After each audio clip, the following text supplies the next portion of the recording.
bermanfaat apabila nanti dari materi yang disajikan mungkin ada pertanyaan atau bahan diskusi, monggo nanti bisa kita diskusikan bersama-sama karena saya dan Bu Tika pun masih dalam proses belajar Bapak Ibu.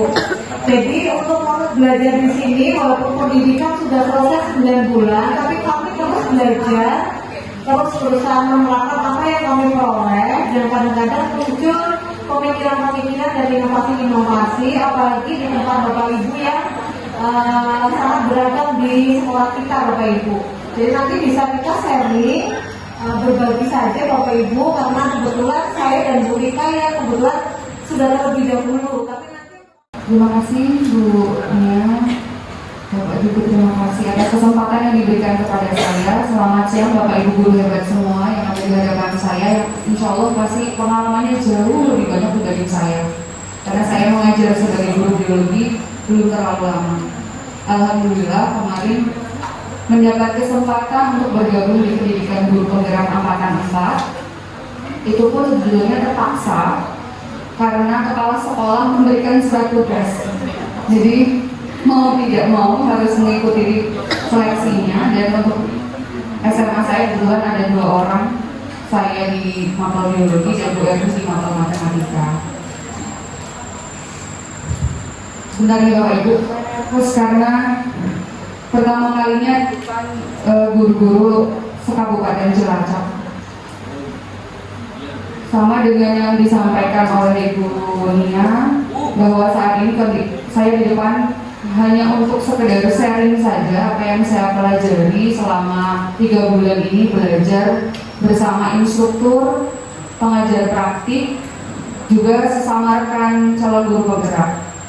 Dan sebelum saya memulai, saya ingin sedikit cerita pengalaman yang sangat berkesan ketika saya mendapat satu istilah dari salah satu rekan CGP saya yang menganggap sudah tidak zaman jadi Superman karena sudah zamannya Avenger.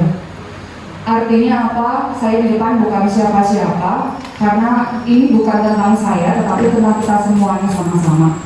Kita semua sama-sama bagian dari semesta yang kemudian masing-masing memiliki keunikan yang tidak bisa digantikan oleh orang yang lain. Karena itu mari kita berkolaborasi sama-sama untuk memajukan pendidikan di Indonesia. Bismillah.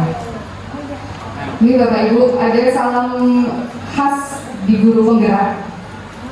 Salam khas di guru penggerak itu adalah salam dan bahagia. Kemudian dilanjutkan dengan Assalamualaikum warahmatullahi wabarakatuh.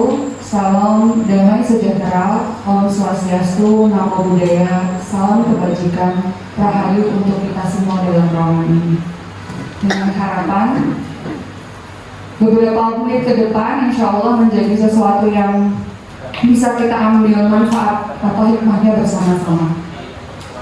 Baik Bapak Ibu, perkenalkan, nama saya Swastika Mahardika, saya CGP Angkatan 4 Kabupaten Cilacap.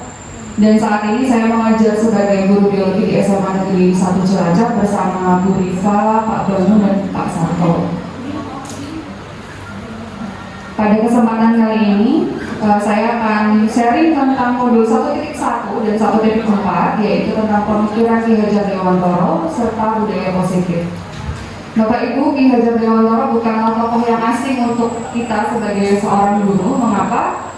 Karena beliaulah yang kemudian menginisiasi dilahirkannya sekolah rakyat yang membuat pendidikan bisa diakses oleh pribumi lebih leluasa.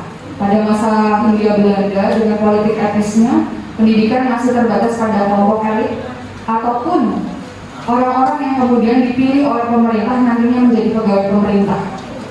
Kemudian Ki Hajar Dewantoro bersama rekan-rekannya menginisiasi akhirnya ada sekolah rakyat. Dan ternyata Bapak Ibu, setelah saya belajar bersama rekan-rekan CGP di guru penggerak, filosofi yang dibawa oleh beliau itu begitu luar biasa. Kalau selama ini kita mendengar banyak pendidikan di luar negeri sepertinya hebat-hebat, ternyata Indonesia punya yang begitu luar biasa. Tapi kemudian mungkin sampai kemarin saya sebelum belajar di guru penggerak, saya kenal sebagai salah satu tokoh yang dihafalkan di sejarah. bukan dihikmati. Nah, Ki Hajar Dewantara menyampaikan apa? Menyampaikan bahwa pendidik itu hanya dapat menuntun tumbuh atau hidupnya kekuatan kodrat pada anak-anak agar dapat memperbaiki laku hidupnya dan tumbuhnya kekuatan kodrat. Di sini digarisbawahi ada istilah kata menuntun dan kekuatan kodrat dari anak-anak. Baik Bapak Ibu, untuk lebih jelasnya mari kita diskusikan sama-sama nih Bapak Ibu. Monggo Bapak Ibu, mari kita review kebiasaan kita di kelas. Kira-kira kita sebagai seorang pendidik ini ada pada zona menuntun atau menuntut Bapak Ibu? Monggo Bapak Ibu. Oke, siap. Saya ini kemarin sempat mendapatkan satu video. Saya coba putarkan dulu. Mari kita simak bersama-sama. Mungkin ada yang sudah pernah menonton filmnya ini.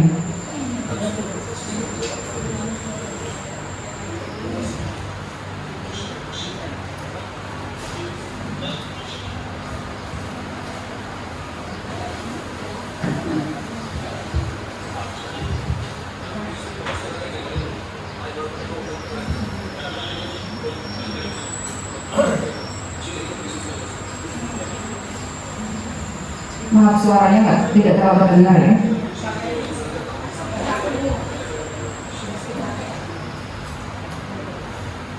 Ada Bu?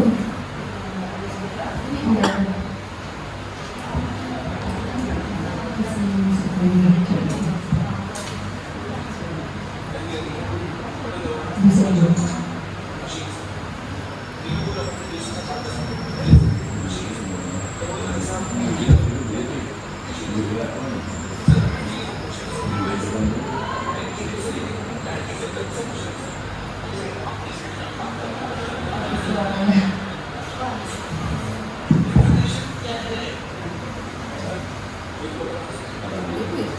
Saya ulang sekali lagi ya Bapak Ibu.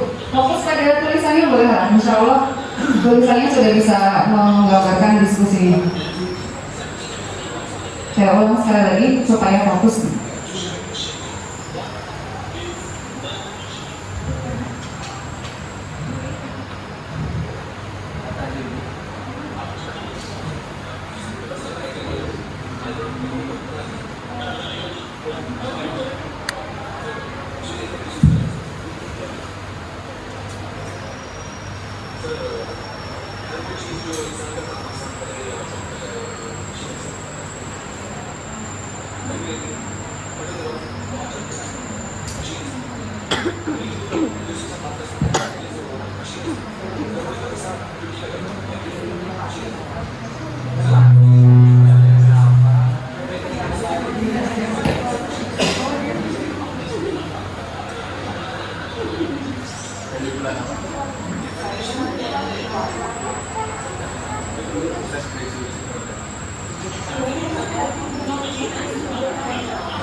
Baik Bapak Ibu, dari video tersebut ada hal yang menarik sekali di bagian belakang yang kemudian kita bisa mengambil satu hikmah di situ, bahwa sebagai seorang pendidik kadang-kadang punya versi sempurnanya masing-masing yang kemudian membawa kita pada satu situasi di mana anak-anak itu seolah adalah bahasa kasarnya robot yang dibentuk oleh gurunya. Apa yang dijawab harus sama seperti apa yang gurunya sampaikan. Nah, saya pun dulu itu termasuk yang masuk ke dalam kelompok menuntut. Kenapa? Buktinya apa? Seolah-olah dikejar-kejar waktu. Karena ada kompetensi dasar yang harus diselesaikan. Bukan berarti ketika ikut guru penggerak jadi tidak mengajar kompetensi dasar atau tidak menyelesaikan kompetensi dasar di Bapak Ibu, tetapi dari belajar pendidikan guru penggerak saya menerima satu hal baru, bahwa ketika kita menuntun, kita menyadari ada kodrat dari anak yang harus disadari oleh pendidik. Sebelum lebih dalam, saya next dulu. Nah, kenapa Bapak Ibu? Karena anak-anak itu bukan kertas kosong yang bisa digambar sesuai dengan keinginan orang dewasa. Mereka lahir dengan kekuatan kodrat yang masih samar-samar. Dengan tujuan pendidikan itulah kemudian menuntun untuk menebalkan garis yang samar-samar dan memperbaiki laku hidupnya supaya menjadi manusia yang seutuhnya. Bapak Ibu, setiap manusia ketika dilahirkan itu memiliki misi masing-masing dari dari Tuhan gitu. Saya ulang sekali lagi, setiap orang dilahirkan oleh Tuhan itu sudah diberkahi dengan keunikannya masing-masing. Kenapa? Karena kemudian setiap orang punya misi masing-masing. Petani dengan keahliannya bertani punya misi membahagiakan orang-orang dengan tersedianya padi yang kemudian diolah jadi beras. Penjahit dengan kemampuannya menjahit bisa membahagiakan orang dengan menjahitkan pakaian yang tadinya dari kain. Kadang-kadang kemudian di Indonesia seperti apa Bapak Ibu? Sering sekali muncul istilah sekolah kebun binatang. Pernah dengar Bapak Ibu? Banyak seminar yang kemudian para ahli narasumbernya menyampaikan di Indonesia itu sekolahnya seperti sekolah kebun binatang, di mana burung dipaksa berenang, monyet dipaksa untuk lari sekencang-kencangnya. Saya pernah ada di satu ruangan di mana dengan berapi-api narasumbernya menyampaikan itu. Tapi ketika kembali ke kelas, saya menyadari satu hal. Bahkan Einstein saja berkata bahwa setiap anak jenius, tapi jika Anda menyarikan dari kemampuan memanjat pohon, seumur hidup dia akan menganggap dirinya bodoh. Saya tidak 100% sepaham dengan istilah sekolah kebun binatang Bapak Ibu. Kenapa? Saya pernah ada di ruangan dengan narasumber yang berapi-api mengatakan Indonesia itu pendidikannya seperti sekolah kebun binatang, karena kebetulan dia punya sekolah dengan program sendiri, bukan program pemerintah. Kemudian saya kembali ke kelas. Waktu itu saya tidak punya jawaban kenapa saya menolak itu. Setelah kembali ke kelas, saya sadar satu hal Bapak Ibu. Yang di depan saya bukan binatang. Yang di depan saya itu manusia. Manusia yang Tuhan ciptakan dengan kemampuan adaptasi. Kita tidak butuh insang, kita bisa nyelam ke dasar. Kan tinggal ada oksigen, pakai kapal selam cukup. Kita tidak butuh sayap, kita bisa jauh ke Eropa, jauh ke Amerika pakai pesawat. Sehingga ketika ada istilah sekolah kebun binatang, saya tidak sepaham. Kemudian saya ikut guru penggerak. Ternyata Ki Hajar Dewantara punya jawaban untuk saya untuk menjelaskan kodratnya anak itu seperti apa. Pernyataan beliau seperti ini. Seorang petani dalam hakikatnya sama kewajibannya dengan seorang pendidik. Yang menanam jagung misalnya hanya dapat menuntun tumbuhnya jagung. Ia dapat memperbaiki kondisi tanah, memelihara tanaman jagung, memberi pupuk dan air, mengasihi ulat-ulat atau jamur-jamur yang mengganggu hidup tanaman padi, tanaman jagung dan lain sebagainya. Pada saat saya mendengar ini, saya baru ngangguk-ngangguk Bapak Ibu. Ya, kalau istilahnya seperti ini saya bisa menerima. Kenapa Kenapa? Karena kita tidak bisa memaksa jagung menghasilkan padi atau rambutan. Kita tidak bisa memaksa rambutan untuk mengeluarkan durian. Ini yang kemudian saya terima sebagai misi yang Tuhan berikan. Anak-anak yang di depan kita di kelas itu adalah anak-anak luar biasa dengan potensinya masing-masing. Di pendidikan guru penggerak, kami para calon guru penggerak diberi kesadaran secara penuh bahwa anak-anak memiliki dua kodrat yang harus dilayani oleh pendidik. Ada kodrat alam dan yang satunya lagi kodrat zaman. Dunia nanti kalau saya salah-salah mohon diluruskan ya, karena saya baru belajar 3 bulan. Kodrat alam itu maksudnya apa Bapak Ibu? Kalau mungkin Bapak Ibu guru SD, mereka masih pada situasi bermain kodrat alamnya. Jadi kalau dipaksa berpikir, maka kodrat alamnya kurang terpenuhi. Kalau guru SMA bagaimana? Kalau guru SMA kodrat alamnya adalah berkarya, menghasilkan karya anak-anak gitu. Bagaimana dengan kodrat zaman? Kalau kodrat zaman berarti pendidik itu tidak boleh mengurung dirinya pada satu satu saja. Maksudnya seperti ini. Saya nggak mau pakai laptop, saya tidak mau pakai internet. Sudah saya ngajar saja pakai papan tulis begitu. Padahal zaman sudah berkembang, anak-anak sudah harus dilayani menggunakan fasilitas IT. Maka sebagai seorang pendidik yang menuntun anak-anak untuk bisa menguatkan kodratnya, kita juga memfasilitasi mereka untuk mengenal bahwa pada zaman dia sudah harus bisa melek teknologi. Dengan catatan apa Bapak Ibu? Nih, Ki Hajar Dewantara mengeluarkan trilogi yang sudah sangat kita kenal ya Bapak Ibu. Ing Marso Sungkulodo, Ing Madyo Mangun Kaso, Kukuri Handayani. Pendidik itu menjadi teladan, membangun keinginan, dan juga memberikan dorongan. Di depan jadi teladan, jadi contoh, di tengah membangun keinginan, di belakang memberi dorongan. Kenapa Bapak Ibu? Ternyata ada alasannya. Ternyata nanti kita jadi tambah gampang ngajar anak-anak, tambah menyenangkan masuk kelas. Saya bahagia sekali bisa bergabung di pendidikan guru penggerak. Kenapa? Walaupun awalnya dipaksa, setelah saya ada di sana, saya bisa bertemu dengan banyak Bapak Ibu guru yang kemudian banyak praktik baik yang mereka lakukan. Bahkan saya yakin di hadapan saya itu Bapak Ibu punya praktik baik itu macam-macam. Cuma satu Bapak Ibu, kadang-kadang kita tidak punya forum untuk saling bertukar informasi tentang praktik baiknya. Kadang-kadang rasanya aku nggak melakukan apa-apa. Padahal kalau Ibu Bapak Ibu Bapak siapa bisa jadi itu adalah jawaban untuk masalah dari teman-teman yang lain loh. Teman saya punya program itu kuman lari Bapak Ibu. Dia membuat satu buku diberi sampul, tulisannya kuman lari. Singkatan dari rangkuman yang aku pelajari. Itu guru SD. Mensiasati supaya anak-anaknya kemudian punya catatan setiap hari. Saya aplikasikan Bapak Ibu. Saya buatkan dalam bentuk kalau sudah SMA itu menggunakannya jurnal harian. Jadi anak-anak nggak cuma guru, anak-anak itu punya jurnal harian di mana mereka menuliskan insight apa yang mereka dapatkan hari itu. Bukan pelajaran apa yang mereka dapatkan, tapi hal baru apa yang mereka dapatkan, perasaan apa yang mereka rasakan. Karena ternyata ingatan kita sangat dekat dengan emosi. Sesuatu yang ada emosi di dalamnya itu lebih mudah diingat, lebih mudah nempel, lebih long memori dibandingkan kalau kita cuma sekedar baca. Di Bapak Ibu, kita lanjutkan.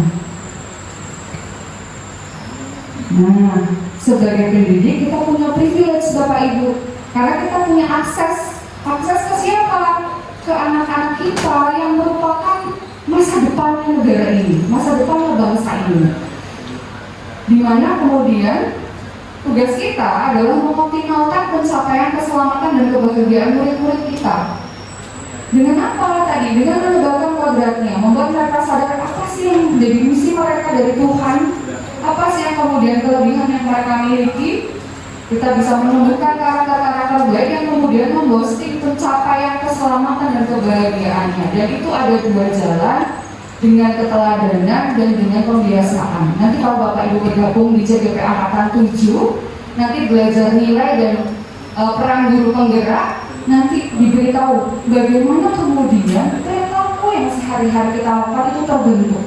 Hanya Bapak Ibu jangan sampai tidak bergabung, karena di pendidikan guru penggerak itu tidak hanya belajar tentang bagaimana membelajarkan orang, tapi ternyata psikologinya juga ada, kepemimpinannya ada.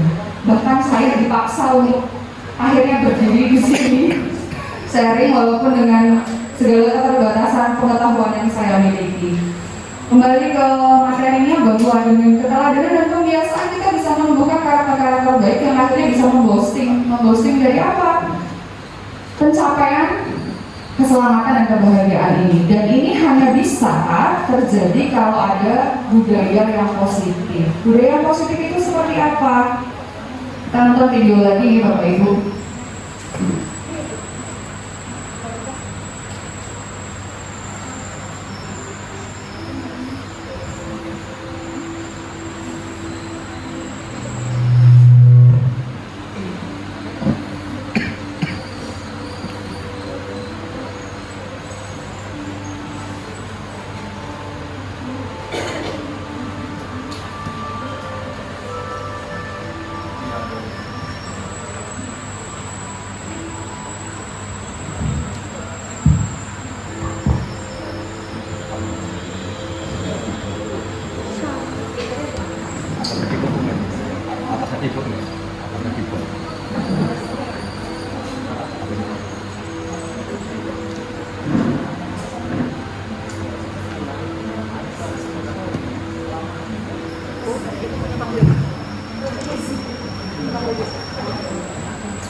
Baik Bapak Ibu, hal kecil hanya karena perhatian kita kepada murid, jadi kemudian membuat dia menjadi orang yang besar. Tadi bunyinya, kalau yang bersinar dan berjaya itu muridnya Ibu. Awalnya si kecil ini ulangan kosong, yang ada hanya gambar luar angkasa. Tapi kemudian gurunya membuka hati untuk bisa menerima tentang kecintaan dari muridnya, memfasilitasi, menyemangati hingga akhirnya bisa menjadi seorang astronot. Mungkin ini cuma cerita fiksi Bapak Ibu, tapi saya yakin Bapak Ibu pasti sudah punya murid-murid yang hari ini sudah jadi orang hebat. Yang mungkin bisa jadi Bapak Ibu yang mewarnai, tapi dalam tanda kutip menebalkan kodratnya mereka. Menebalkan kodratnya mereka. Mari kita lanjutkan Bapak Ibu. Ekosistem positif atau budaya positif ini yang tadi dijelaskan oleh Ki Hajar Dewantoro dengan istilah kita pendidik itu seperti petani yang apa? Memperbaiki kondisi tanahnya, memelihara tanamannya, memberi pupuk, membasmi ulat-ulat, kemudian ataupun jamur-jamur yang mengganggu. Inilah kemudian yang disebut dengan ekosistem positif yang ada di sekolah. Nah, Bapak Ibu, ini saya langsung ke bagian di sini. Kita biasanya terkungkung pada ilusi yang seperti nyata. Ilusi apa Bapak Ibu? Ilusi bahwa guru itu bisa mengontrol murid. Di video profesor yang pertama tadi, seolah-olah profesornya yang punya hak. Mesin adalah apa yang sesuai buku yang dipakai profesornya. Si anak ini belajar dengan cara dia punya bahasa, bahkan sudah bisa menyampaikan dengan bahasanya dia sendiri. Dibilang apa tadi Bapak Ibu, dengan kata yang kasar ya.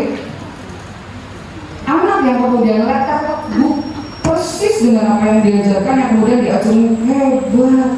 Wah, kira-kira apakah sudah bisa dipastikan bahwa anak yang tidak bisa menjelaskan sama persis dengan buku itu adalah anak yang tidak berpotensi? Ini yang kemudian mari kita sadari bersama-sama bahwa kenyataannya Bapak Ibu, kalau hari ini kelas kita itu karena anak-anak kita, murid-murid kita itu mengizinkan kita mengontrol mereka, bukan pada dasarnya kita yang bisa mengontrol mereka. Kadang kita berpikir bahwa ketika kita mengkritik dia, membuat dia merasa bersalah, itu bisa membuat dia jadi sadar, bisa punya karakter. Atau kita bahkan memberikan wejangan-wejangan kepada murid kita, kita merasa bahwa itu pasti ada manfaatnya. Kita sebagai orang yang lebih dewasa, seolah-olah memiliki hak untuk memaksa. Inilah ilusi-ilusi yang sering muncul dalam ruang-ruang kelas kita. Maka sampai hari ini pun saya masih belajar. Karena rupa-rupanya ilusi ini sudah bertahun-tahun nempel begitu Bapak Ibu. Aslinya bagaimana Bapak Ibu? Aslinya itu ada yang namanya teori kontrol. Teori kontrol itu seperti apa? Bahwa ketika kita merasa orang-orang harus sesuai dengan apa yang kita pikirkan, itu aslinya kita berusaha memahami pandangan orang lain tentang dunia. Kemudian bahwa apapun hal atau perbuatan atau perilaku yang dilakukan oleh murid itu selalu ada tujuan. Tidak hanya murid ya, bahkan kita pun seperti itu. Bahwa Anda yang bisa mengontrol diri Anda tidak bisa mengontrol orang lain, dan bahwa kolaborasi dan konsensus menciptakan pilihan-pilihan baru dengan model berpikir menang-menang, bukan menang kalah. Kenyataannya kalau di dalam lingkungan kita apa yang sebetulnya ada, ini Bapak Ibu, kita mencoba mengubah orang agar berpandangan sama dengan kita. Bapak Ibu, kalau sekarang saya pegang handphone saya ini, sisi yang Bapak Ibu lihat adalah sisi yang terbuat dari apa Bapak Ibu? Plastik. Kalau saya balik, kaca, fiberglass nih Bapak Ibu. Kita biasanya akan cepat sekali untuk menilai sesuatu dengan apa yang kita pandang seperti itu. Padahal apa yang seharusnya kita berusaha memahami pandangan orang lain tentang dunia. Kalau kita mau tahu ini apa, misalnya handphone apa, kan harus diputar, dibolak-balik. Oh iya, ini handphone, plastiknya itu casingnya, fiberglass itu monitornya. Kalau hanya bertahan pada satu sudut pandang, Pernah ketemu nggak nanti jadinya? Tidak pernah ketemu nanti.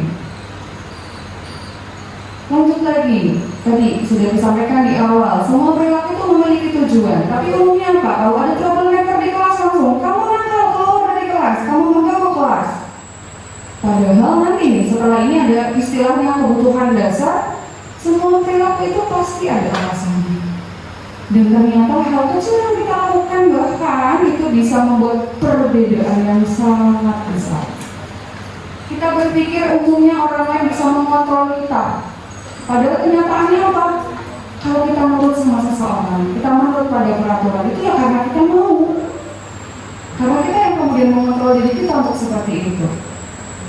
Dengan arti lain, kalau kita berpikir bahwa kita bisa mengontrol orang lain, aslinya tidak bisa, Bapak Ibu. Nabi saya tidak bisa merubah orang lain.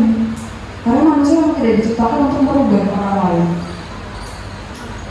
Semuanya itu sudah digariskan bahwa ubah diri sendiri. Karena itu nanti setelah ini kita belajar tentang motivasi-motivasi di balik perilaku. Pemaksaan ada pada saat bujukan gagal. Sudah dibujuk-bujuk tidak nurut, paksa. Seringnya di rumah biasanya. Tidak cuma di sekolah, tapi di rumah. Padahal apa? Ketika berkolaborasi, ketika ada konsensus, bisa ada pilihan-pilihan baru yang akhirnya menghilangkan yang biasanya ada siapa yang menang, siapa yang kalah, menjadi betul-betul win-win solution. Dan ini adalah teori kontrol yang harus kita pahami yang ada pada sisi sebelah kiri, Bapak Ibu. Mari kita sama-sama belajar untuk bisa memahami pandangan orang lain tentang dunia, menyadari bahwa perilaku itu memiliki tujuan, dan menyadari bahwa kita lah yang bisa mengontrol diri kita tidak bisa mengontrol orang lain. Utamakan kolaborasi dan konsensus daripada memaksa orang lain dan berpikir win-win solution, menang-menang. Nah, Bapak Ibu, seringkali kita ketika memberi hukuman, ketika memberi paksaan itu alasan dasarnya mendisiplinkan. Bapak Ibu, kalau kemudian saya beri kesempatan ya Bapak Ibu, disiplin itu apa menurut Bapak Ibu? Disiplin itu apa Bapak Ibu? Versi Bapak Ibu, monggo. Yang umumnya kita kenal, kita tahu. Apa Bapak Ibu? Mengikuti aturan, gitu. Aturan seperti itu. Saya ketika ditanya pertama kali oleh instruktur, disiplin apa Mbak? Taat aturan. Harus taat aturan. Ternyata disiplin sendiri itu berasal dari kata disiplina yang artinya malah bukan tentang aturan, tapi tentang belajar. Disiplin itu artinya belajar. Karena itulah kemudian disiplin diri, proses belajar itu membuat orang menggali apa? Menggali potensinya untuk bisa mencapai sebuah tujuan. Kembali ke tadi Bapak Ibu, menuntun kodrat anak, menemukan kodratnya, menebalkan kodratnya. Apa sih yang Tuhan titipkan sama dia? Apa kelebihannya dia? Pakai polos apa? Disiplin diri, belajar. Dalam budaya kita, makna kata disiplin itu telah berubah menjadi sesuatu yang dilakukan seseorang kepada orang lain untuk mendapatkan kepatuhan. Sehingga kata disiplin sering dihubungkan dengan ketidaknyamanan, bukan dengan apa yang kita hargai atau apa yang harus dicapai, bukan tentang tujuan yang mulia. Kenapa sih harus bahas tadi? Ini Bapak Ibu, motivasi seseorang melakukan sesuatu itu ada dua. Satu eksternal, yang lainnya internal. Level awalnya adalah melakukan sesuatu karena takut dihukum. Maka ketika melakukan sesuatu, muncul pertanyaan di pikirannya, apa ya yang akan terjadi apabila saya tidak melakukannya? Anak berangkat sekolah, buru-buru pagi-pagi, tapi alasannya dia tidak disetrap.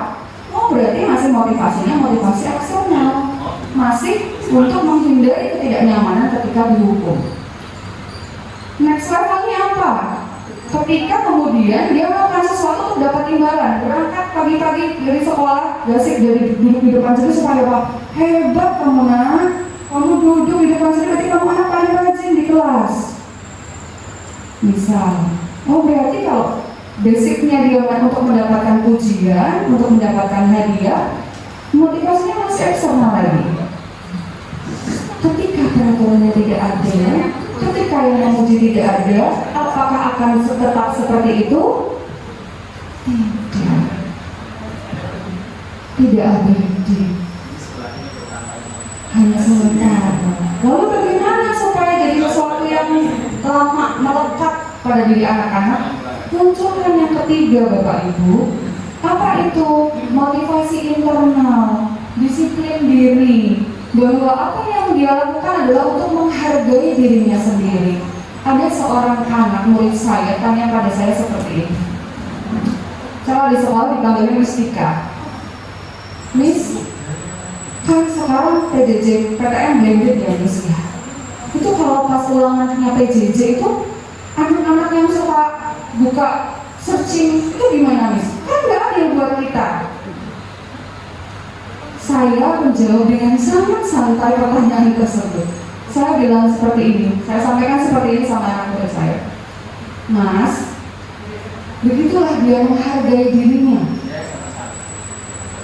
Begitulah dia menghargai dirinya. Kalau dia kemudian nyontek, berarti level dia di situ. Kalau kamu merasa kamu tidak ada kemudian kamu sama-sama mencontek, berarti level kamu di situ. Begitulah cara kamu menghargai diri. Kenapa? Ketika motivasi yang kita tanamkan, jangan nyontek nak, itu melanggar peraturan sekolah. Nanti ketika nggak di sekolah lagi, dia bisa melanggar peraturan seenaknya. Atau ketika dia tidak mencontek, hanya untuk mendapatkan kredit, kamu jujur. Ketika gurunya ganti, tidak melakukan lagi. Lakukan sesuatu karena untuk menghargai diri sendiri. Nah, untuk memunculkan ini di kelas ada istilahnya. Selain yang nanti kita bahas. Jadi di guru penggerak itu mengusung tentang merdeka belajar. Awalnya saya pikir merdeka belajar itu merdeka semau-maunya, ngikutin anak maunya apa begitu. Ternyata begitu ikut pendidikan guru penggerak, singkatan di dunia. Merdeka belajar itu singkatan. Dimulai dari M. M itu mulai dari diri. Ngapunten Bapak Ibu, slide-nya tidak ada karena itu ada di LMS gitu ya. Merdeka itu M-nya mulai dari diri. Diulas dulu di dalam dirinya ada apa, sejarahnya seperti apa, basic yang dia tahu itu apa. Baru eksplorasi konsep. Diberi buku-buku, diberi literasi, ketemu dengan narasumber yang ahli. Kemudian ada R. R itu apa ya Bun ya? Lupa saya. Mulai dari diri, eksplorasi konsep, maaf, E-nya ada dua dulu. Elaborasi dulu nih.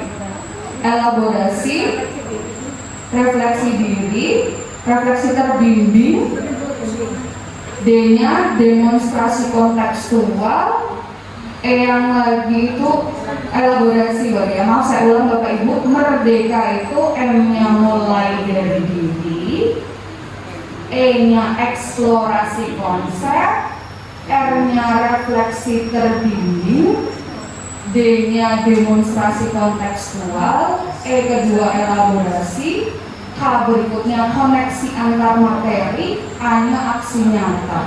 Secara singkat, cari tahu dulu taunya apa. Kalau sudah tahu level mana saya, di frekuensi yang mana saya, baru eksplorasi konsep. Buka buku-buku, tanya orang yang ahli. Sudah tanya orang yang ahli dengan fasilitatornya, nanti refleksikan, kaitkan apa yang sudah diketahui dengan referensi yang ada. Kalau sudah, karyakan, keluarkan, bentukkan sebagai apa sih yang kamu tahu dan kenal, wujudkan sesuatu. Dan dielaborasi, sesi elaborasi kemudian ditemukan dengan yang ahli lagi untuk bisa diluruskan kalau ada yang salah-salah pahamnya. Baru nanti sudah matang lagi dikoneksikan, harus bisa mengkoneksikan. Oh, Ternyata kalau misalnya saya seperti ini, basic keilmuannya ini. Oh, ternyata kalau di sekolah belajar tentang pencernaan bukan cuma menghafalkan, makan dikunyah keluar dikali ke belakang. Oh, ternyata kalau misalnya kita makan, apa yang kita makan itu memberi energi juga gitu, ke dalam tubuh. Ternyata energinya bisa positif sama negatif. Kalau yang dimakan tidak baik jadi negatif, kalau yang dimakan baik jadi positif, bisa gitu. Nah, merdeka yang dimaksud oleh Ki Hajar Dewantara itu adalah tadi, bukan kemudian hanya tentang terlepas dari perintah, tetapi harus bisa merintah dirinya sendiri, tidak bergantung kepada orang lain ketika mau memutuskan sesuatu. Bukan egois dari Bapak Ibu, karena dibentuk untuk bisa punya pandangan yang holistik. Jadi saya sering sampaikan sama murid-murid saya, kalau ada yang mengeluh pelajarannya banyak, kita belajar itu tujuannya untuk bisa tadi melihat sesuatu dari berbagai sisi. Kalau hanya menutup diri mempelajari satu sisi saja, maka ketika membahas sesuatu yang ada dari sisi situ, misalnya seperti itu. Nah, ini konsep Ki Hajar Dewantara ketika membahas tentang merdeka. Bapak Ibu, tadi kita sudah sadar bahwa kita mendidik sama seperti petani, harus menumbuhkan benih yang tidak bisa kita atur jagung jadi padi. Kalau jagung yang akan jadi jagung, padi jadi padi. Makanya harus ada ekosistem yang positif, lahir dari lingkungan yang positif, bisa kita wujudkan dengan mengawali adanya keyakinan kelas. Kenapa keyakinan kelas? Bukan peraturan kelas langsung. Coba Bapak Ibu kalau nitih motor, naik motor, pakai helm ya? Yang naik motor, kenapa pakai helm Bapak Ibu? Apa supaya tidak ditilang polisi? Melindungi. Kenapa kemudian masih pakai masker Bapak Ibu? Melindungi lagi. Mengapa kemudian ketika memiliki peraturan yang sudah tepat waktu pada saat mengikuti pelatihan kita lakukan itu? Ketika muncul satu di dalam hati kita itu ada sesuatu yang kita yakini, kita sudah di level 3, level intrinsik, motivasinya intrinsik. Makanya ketika ditawar-tawar tidak mempan, Bapak itu tidak pernah mencuri misalnya, maka dipaksa ambillah. Tuh ada berlian geletak gitu, ambil bawa pulang jual, nanti bisa beli apartemen. Tidak dilakukan kenapa? Ya karena memang bukan keyakinan saya untuk bisa ngambil hak milik orang lain. Bisa. Karena kalau kemudian kita punya langsung ke peraturan, kamu jangan seperti itu, nanti motivasinya eksternal. Takut dihukum karena ada peraturan, maka kemudian muncul intisar, peraturan ada untuk melanggar. Sering muncul seperti itu di anak murid kita. Kenapa? Tidak muncul dari dalam dirinya. Maka yuk sama-sama Bapak Ibu kita buat ada keyakinan kelas. Yuk, bedanya apa sih peraturan dengan keyakinan? Moga Bapak Ibu di sini ada 2 contoh nih Bapak Ibu. Kanan dan kiri. Datang tepat waktu, mengucapkan salam, menjaga kebersihan sekolah, berdoa sebelum dan sesudah kegiatan, aktif dalam pembelajaran, tertib. Kesepakatan yang satunya lagi, kami guru dan murid yang saling menyayangi, kami murid yang bersemangat belajar, kami murid yang peduli dengan teman-teman. Mana yang keyakinan, mana yang peraturan? Yang kanan? Keyakinan atau peraturan? Keyakinan atau peraturan yang kanan? Datang tepat waktu, mengucapkan salam. Kalau yang kedua, berarti ya apa sih bedanya Bapak Ibu? Bisa dirasakan tidak bedanya Bapak Ibu? Mungkin sulit menggambarkan bagaimana cara merasakannya ya. Ketika keyakinan, maka itu adalah nilai-nilai kebajikan universal yang sedunia pun bilang itu adalah hal baik begitu. Tidak bisa didebat oleh orang yang lain begitu. Dan ini bisa mudah dibuat dengan cara ini Bapak Ibu. Caranya pakai ini bisa Bapak Ibu dimulainya. Tampak tidak ya di belakangnya? Misal ada nilai hormat, ada nilai bekerja, ada nilai diterima dan dimiliki. yang kemudian dibawa ke kelas. Model peraturannya itu nanti lahir dari anak-anak sendiri. Ada nilai hormat, maka anak-anak yang kemudian mendeskripsikan, oh kalau hormat itu tampaknya seperti apa, tidak tampaknya seperti apa. Dari situ muncul peraturan, peraturan yang kemudian bisa jadi tidak tertulis Bapak Ibu, tapi melekat pada diri anak-anak. Kenapa? Itu nilai yang mereka kemudian yakini. Saya mencoba mempraktekkan waktu masih PJJ, ini kemudian kelasnya dapat PJJ. Ini saya cobakan di anak dengan teknik yang pertama, pakai kata benda misalnya. Bapak Ibu kalau bisa lihat ini, saya save semua nomor anak Bapak Ibu. Jadi ini baru saya lakukan setelah gabung dari guru penggerak.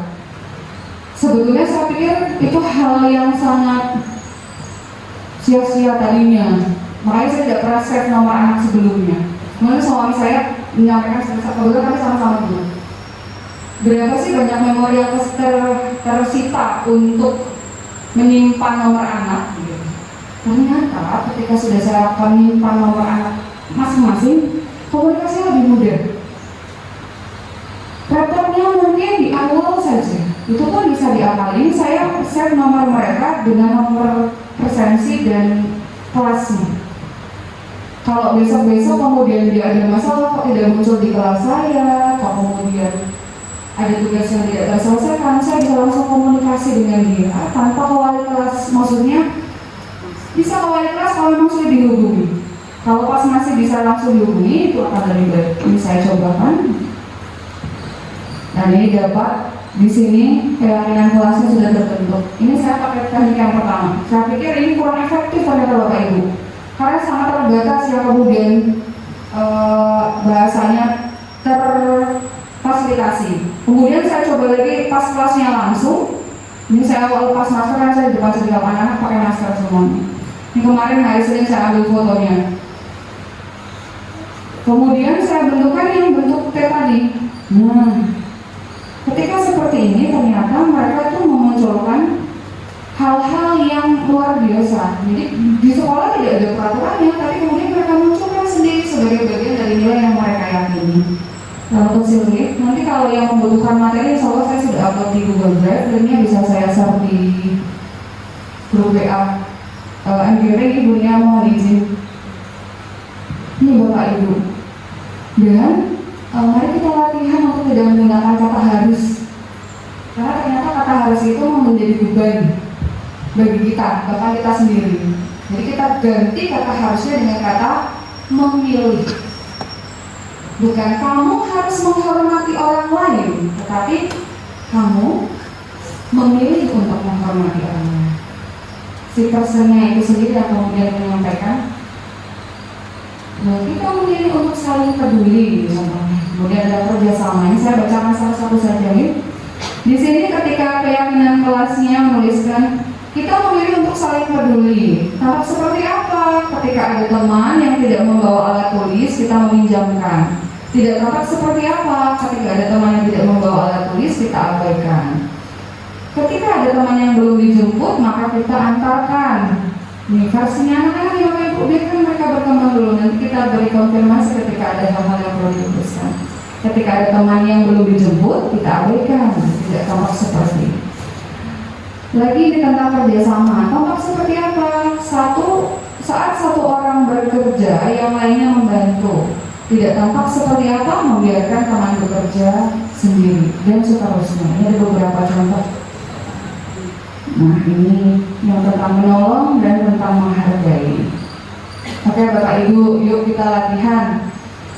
Kalau misalnya awalnya ada peraturan selalu kembalikan buku ke tempatnya, kira-kira nilai kebajikan apa yang sebetulnya dituju oleh guru yang membuat peraturan selalu kembalikan buku ke tempatnya? Apa nilai kebajikannya? Biar apa sih Bapak Ibu?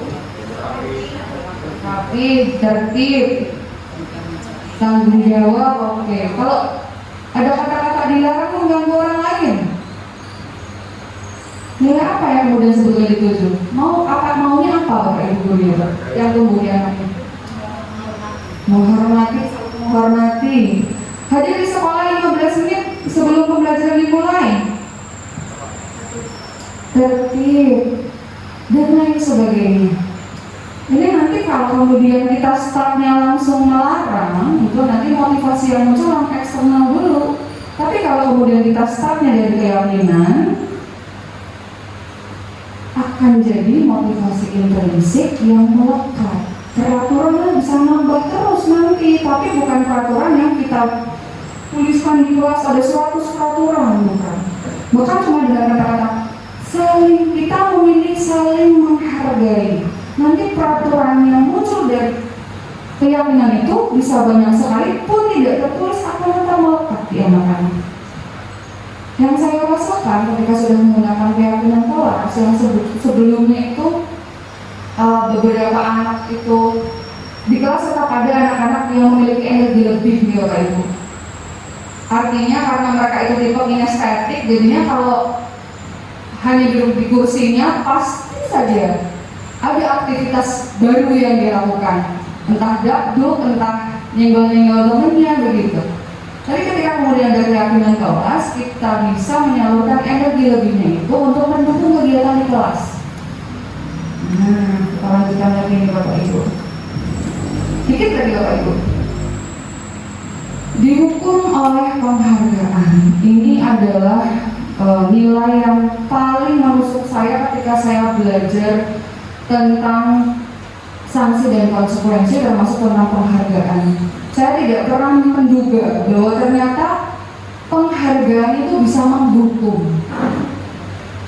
Sebelum saya belajar guru penggerak, saya hobi ngasih door prize Bapak Ibu ke anak-anak yang aktif. Jadi sengaja saya siapkan door prize, jadi setiap pelajaran yang dapat door prize. Itu saya belajar tentang guru penggerak, saya hentikan. Kenapa? Ternyata ketika kita memberikan penghargaan kepada yang lebih, kepada yang mungkin aktif di kelas, itu memberi rasa tidak nyaman, memberi rasa terhukum kepada yang tidak dapat penghargaan. Dan ini ternyata tidak membangun kelas, malah merusak kelas. Pengaruhnya itu bisa jangka pendek, bisa jangka panjang. Jangka pendeknya mereka jadi punya motivasi eksternal ya. Ketika nggak ada penghargaan, tanya, dapat apa Bu? Pernah sekali, suatu kali saya masih PJJ itu, saya hadiahnya adalah pulsa 25.000. Dari satu kelas yang dapat hanya satu. Ada yang jawab saya, Bu, pulsanya ditambah dong, jangan satu orang yang dapat, 10 orang Bu. Dalam hati saya, ya Allah, semoga rezeki saya tambah luas gitu ya. Oh ternyata itu alasannya ini Bapak Ibu, karena motivasi eksternal, jadi ini untuk terus kalau ada penghargaan seperti itu. Penghargaan ini juga mengurangi ketepatan. Dari penghargaan yang hukum sudah di Bapak Ibu, jadi nggak dapat jadi merasa terhukum. Penghargaan itu mengurangi ketepatan. Kenapa? Kualitasnya jadi berkurang antara yang akhirnya jadi apatis karena tidak pernah dapat penghargaan, dengan yang kemudian sangat termotivasi karena sering dapat penghargaan, dan bisa merusak hubungan. Ternyata ini juga tidak boleh kita lakukan ke anak-anak di rumah. Kamu bobonya nggak sih ya?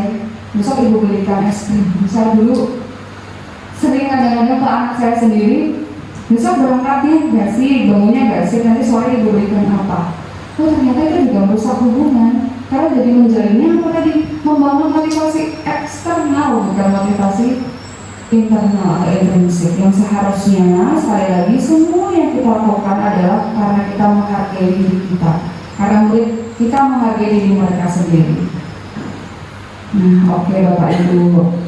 Kemudian bagaimana caranya membelajarkan ketika ada anak yang akhirnya tetap ketika sudah ada keyakinan kelas masih melenceng?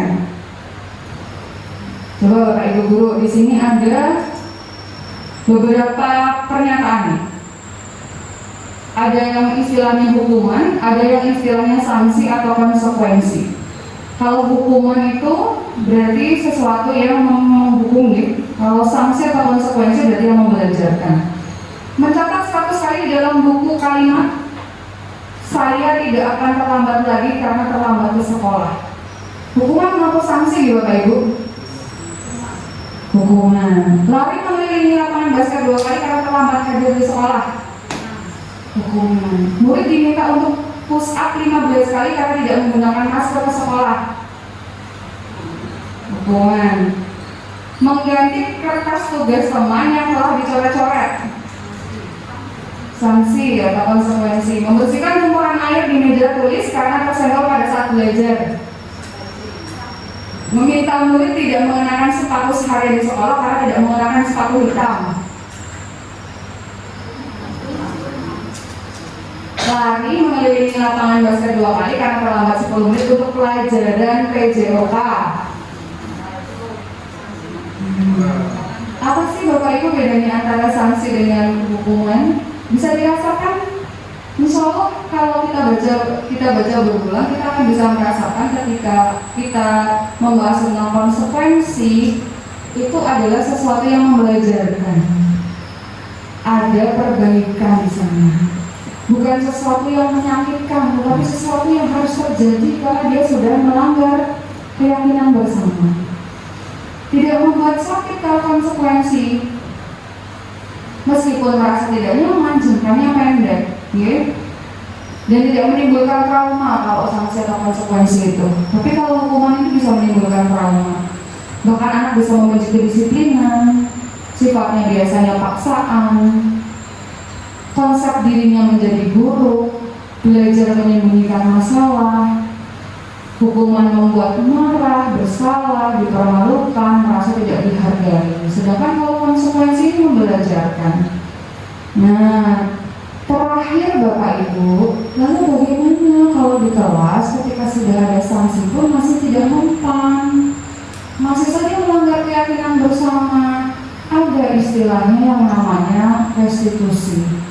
Restitusi itu apa? Sebelum kita pelajari restitusi, kita perlu memahami tadi semua perilaku pasti ada tujuannya. Tujuannya apa? Memenuhi kebutuhan dasar. Kebutuhan dasar itu ada 4. Kebutuhan untuk dicintai, kebutuhan penguasaan, kebutuhan kesenangan, dan kebutuhan kebebasan. Contoh, ada anak menyatakan seperti ini. Ibu guru bilang, aku tidak boleh bersenandung sewaktu mengerjakan tugas.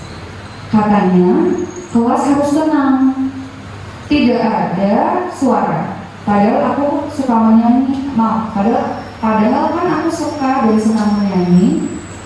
Kira-kira kebutuhan apa yang aslinya sedang dipenuhi si aku ketika bersenandung pas pelajaran?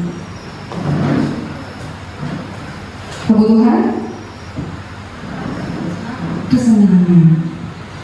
Kembali lagi, ibu guru tidak menyapaku hari ini, padahal aku pakai jepit rambut baru.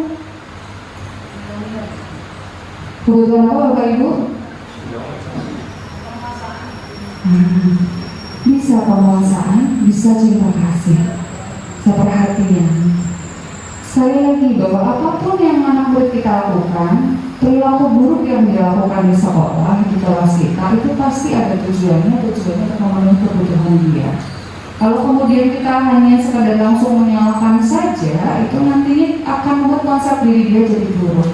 Tapi ketika kita bisa memahami apa sih yang dia butuhkan, maka kita bisa memfasilitasi agar kebutuhan itu terpenuhi. Dengan cara apa? Dengan cara kemudian restitusi. Restitusi bisa mungkin terjadi ketika kita sebagai pendidik ada pada posisi manajer. Bapak Ibu, ada 5 posisi kontrol. Pendidik sebagai penghukum, sebagai pembuat orang merasa bersalah, sebagai teman, sebagai pemantau, atau sebagai manajer. Apa bedanya masing-masing? Contoh ini Bapak Ibu. Guru yang menghukum, dia akan menghardik, menunjuk-nunjuk, menyakiti dan menyindir. Guru yang membuat orang merasa bersalah, berceramah dengan mengatakan, ibu kecewa.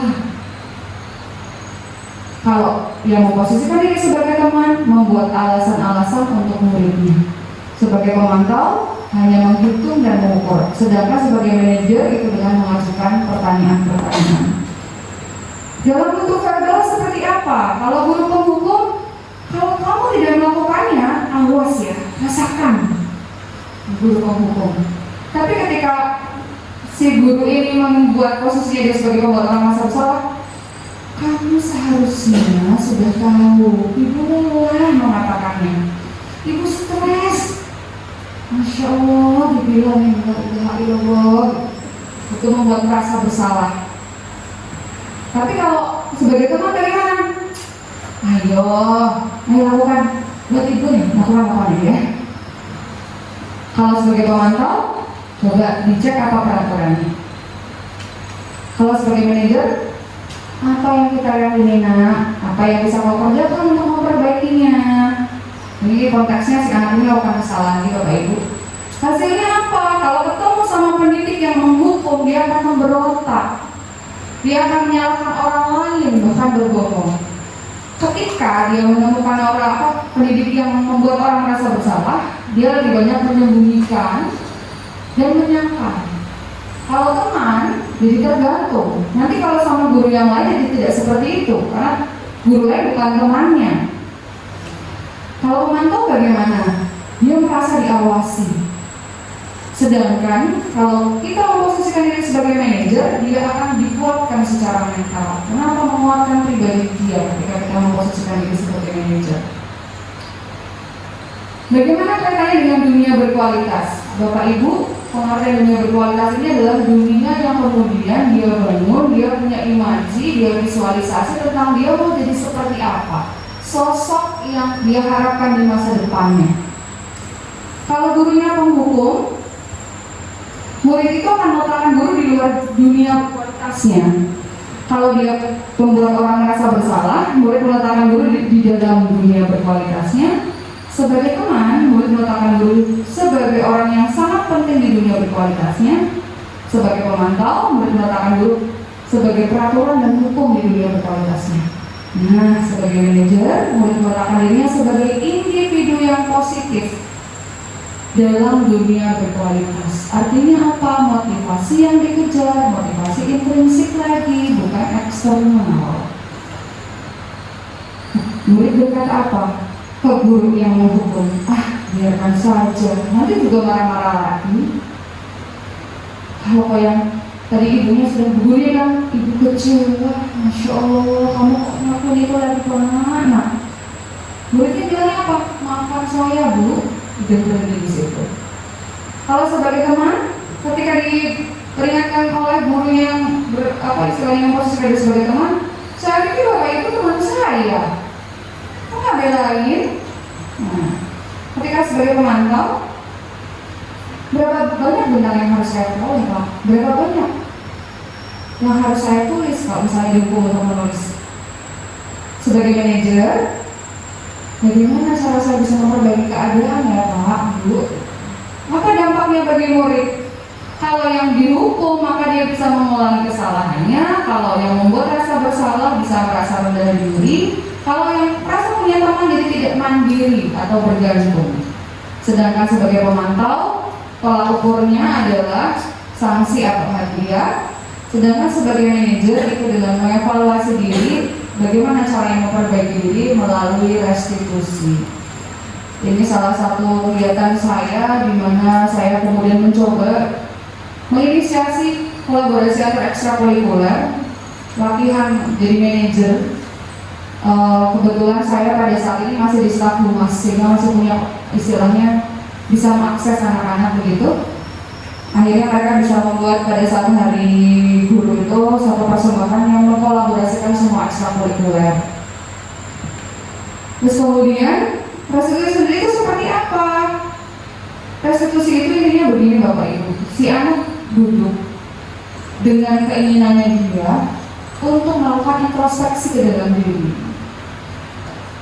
Kita sebagai fasilitator di situ, maaf sebagai manajer, tidak ada di situ untuk menghukum, tidak ada di situ untuk membuat dia merasa bersalah, tidak ada di situ untuk menjadi seolah jadi teman dia ataupun jadi pemantau. Tapi betul-betul kemudian kita mengajukan pertanyaan-pertanyaan yang mengembalikan dia kepada keyakinannya, sehingga pada akhirnya mereka bisa kembali ke kelompok mereka dengan karakter yang lebih kuat, bukan dengan kelemahan seperti itu. Nah ini, jadi kita langsung ke segitiganya saja. Jadi ada 3 tahapan di restitusi, di mana ketika kita bertemu dengan murid yang melakukan kesalahan, kita tawar bagaimana kalau kita melakukan restitusi. Maksudnya bagaimana kalau kita mencoba mengintrospeksi ke dalam diri seperti itu. Setelah ketemu dengan muridnya, kita lakukan tahap yang pertama, yaitu menstabilkan identitasnya di bagian bawah kita. Setelah melakukan kestabilan identitas, maksudnya apa? Kita membuat dia ada di perasaan dimana bahwa kesalahan itu sebetulnya bukan biasa dia yang pernah melakukan. Orang lain pun pernah atau bisa melakukan hal yang sama. Kalau sudah seperti itu, dia sudah ke posisi dia lagi, tidak di posisi yang merasa bersalah dan lain sebagainya. Dibuka, apa sih yang kamu yakini dengan menanyakan keyakinan? Dari situ baru dikembalikan bahwa nanti rasa bersalah itu atau rasa mengakui bahwa apa yang dilakukan tidak sesuai dengan keyakinan divalidasi tindakan yang salah. Jadi di awal diangkat dulu mentalnya supaya nanti muncul apa? Dunia berkualitas. Bapak Ibu, target kita sekali lagi adalah motivasi intrinsik dari si anaknya.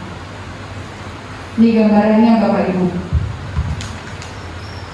Guru berkata, untuk menstabilkan identitas, berbuat salah itu hal manusiawi. Tidak ada manusia yang sempurna. Bapak Ibu juga buat salah, pernah berbuat salah. Kita pasti bisa menyelesaikan permasalahan ini. Bapak Ibu tidak tertarik untuk mencari tahu siapa yang benar dan siapa yang salah. Bapak Ibu lebih tertarik untuk menyelesaikan masalah.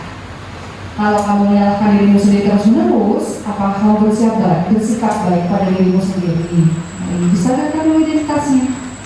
Jadi kalau dari awal, memang restitusi itu ditawarkan di Bapak Ibu. Kalau anak-anak tidak bersedia untuk restitusi, juga guru tidak boleh memaksa.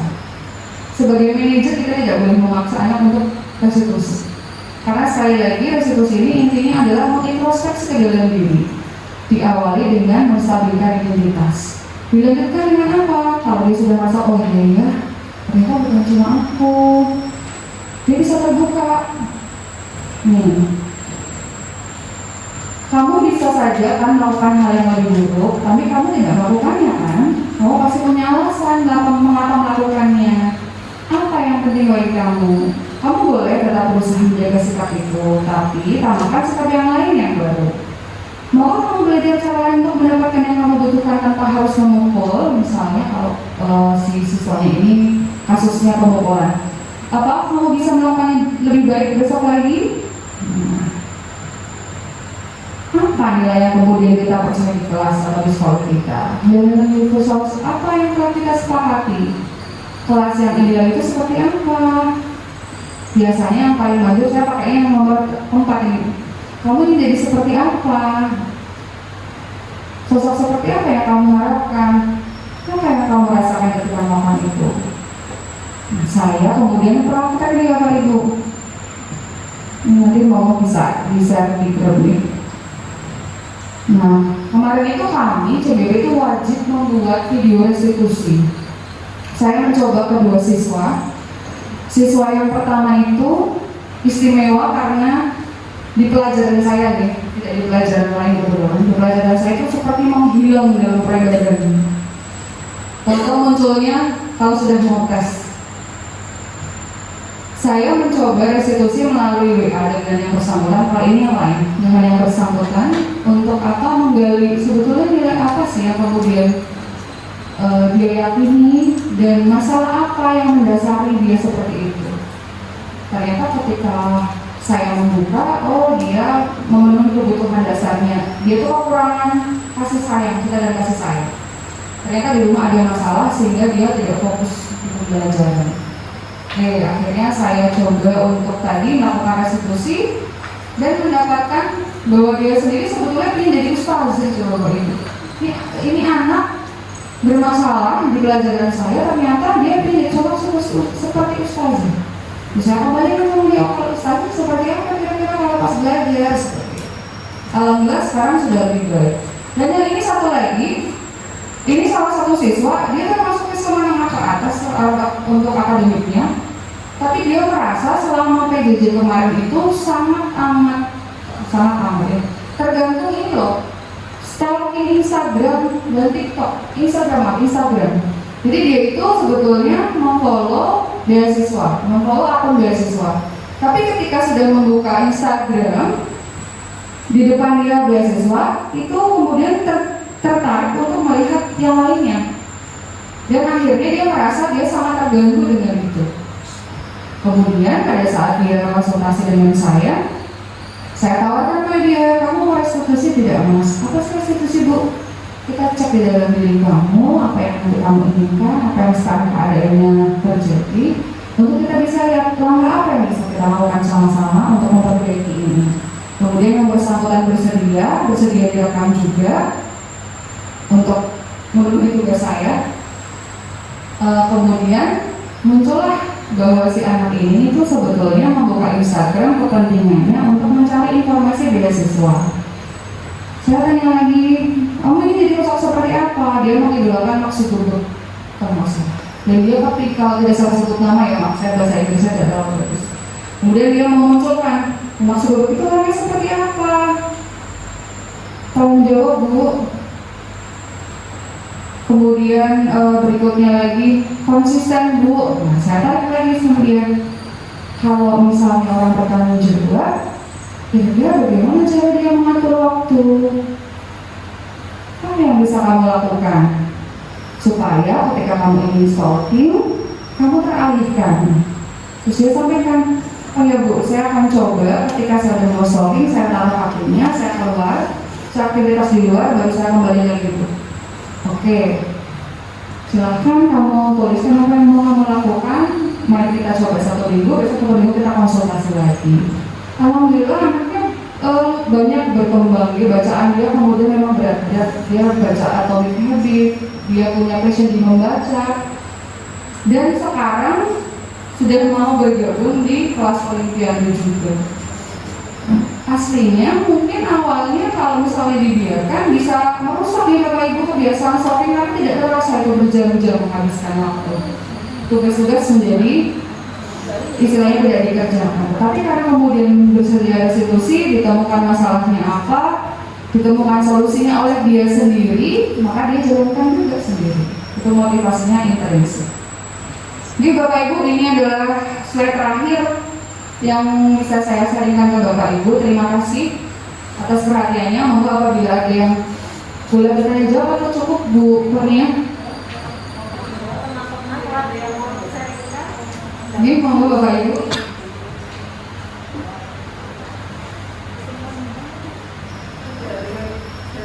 Ada yang mau ditanyakan Ibunya, karena setelah bergabung di guru penggerak itu ketemu dengan guru SD, SMP, dan SMA yang lain, ternyata sebetulnya masing-masing punya bahasanya harta karun Bu, tapi disimpan sendiri.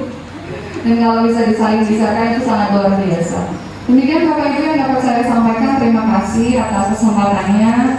Mohon maaf apabila ada kata-kata yang kurang berkenan, karena saya juga masih belajar untuk bisa sharing seperti itu. Saya akhiri, wassalamualaikum warahmatullahi wabarakatuh. Selamat malam.